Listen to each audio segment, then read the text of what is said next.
Hi everyone, I just wanted to walk through the paper guidelines very quickly with you. You can read this handout obviously, and I think it's fairly straightforward, but it's just an evolution of what you present in class.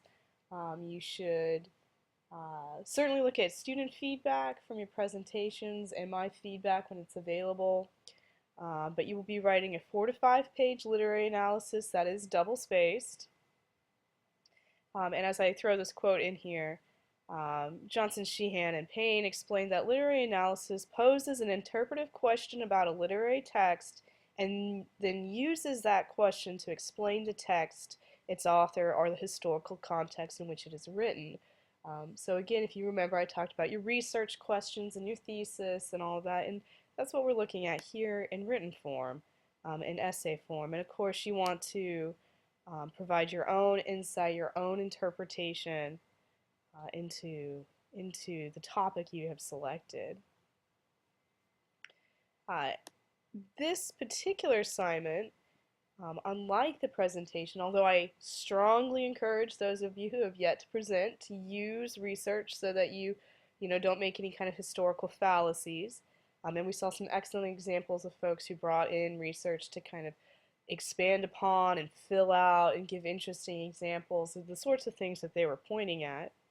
In the paper, you do have a research component that's required. So you need at least 4 secondary sources. I give you what those sources can do here, things like establish historical context, explore how other critics have looked at these works, talk about literary convention, etc. And as you see, I've put in bold that these have to be reputable and professional scholarly sources. And students are sometimes confused by what that means, but we are a 300 level course, so I assume you've had experience with this. Um, Using things like SparkNotes and Wikipedia, anything that is surface and that easily found in a Google search, um, is not necessarily going to count towards the idea of being a scholarly, peer-reviewed source. And I'm going to discourage you from using those sources. Well, I'm going to outright tell you not to use sources that you cannot validate their ethos or credibility. Um, Wikipedia is an open source. It is not one that I will allow for this particular paper. But you can use it as a starting point. Just don't cite it, if you're really lost. We can talk more about that later if you have questions. But anyway, the long and short of what I'm rambling on about there is I want you to use good, scholarly, peer-reviewed articles or books. And you can always figure that out if the person who is writing is associated with a college or a department or have a reputation in the field. You want to look at the public, who's the publisher and who's the editor, things like that.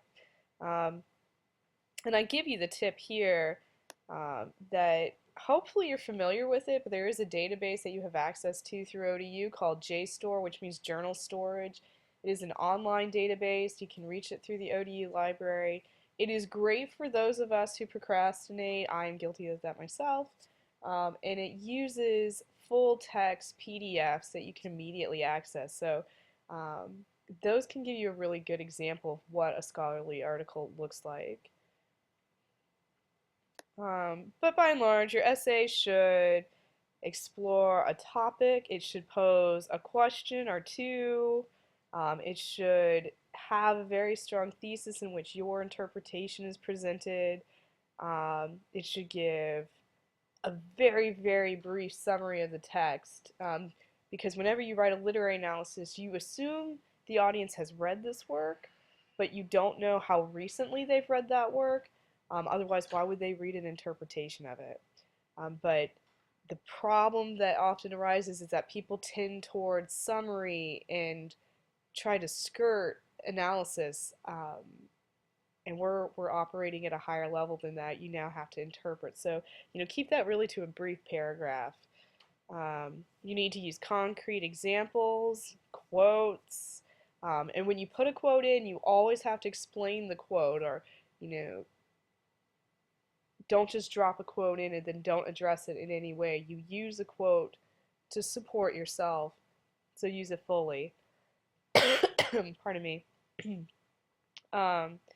For secondary sources, use MLA. Obviously, you have to edit and make sure you're free of the basic mechanical errors like spelling and such. Um, the proper format's very straightforward. It's 12-point font, double spaced. Please don't have the extra spacing between paragraphs. It's just filler. You know, page numbers are helpful. And I will ask that you submit it to SafeAssign on Blackboard by the due date. SafeAssign is a plagiarism checker, and I mean, obviously it's going to serve that function, but really the reason I have you turn it in there is because it's protected in a way that's very nice so that other people don't have access to it when I open it up. And for the poetry group, I've given you until March 17th, which means you have spring break to work on this, so you don't have to race through this week and do a midterm as well as a paper. Um, so really it's just an extension of things that for those of you who have presented, it's an extension of that. You're now taking your argument and writing it as an essay and bringing in some research from folks who are familiar and well established in the field um, and supporting your take on the topic you've identified. And that's it. So if you have more questions, we will take time on Thursday to go over this. Um, and I wish you a happy weekend.